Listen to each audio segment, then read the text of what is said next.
Hospital में तुम admit हो और तुम्हें सोशल मीडिया पर ब्लड की जरूरत का मैसेज डालना पड़े, ग्रुपों में लोगों के आगे, एनजीओस के आगे भीख मांगनी पड़े कि बीमार है मेरा रिश्तेदार खून दो, तो फिर अपनी शादियों में और अपनी खुशी में रिश्तेदारों को बुलाना छोड़ दो। बात समझ रहे हो? ताल्लुक खाना खिलाने का नाम नहीं,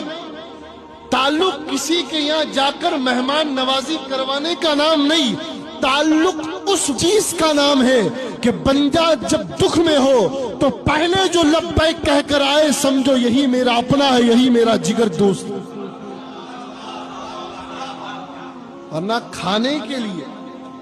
तो हजारों आ जाए। कई दोस्त ऐसे भी होते हैं जो कंगले जरूर होते हैं मगर ऐसे बावफा होते हैं कि जब भी दुख में पुकारोगे आधी रात को भी मदद के लिए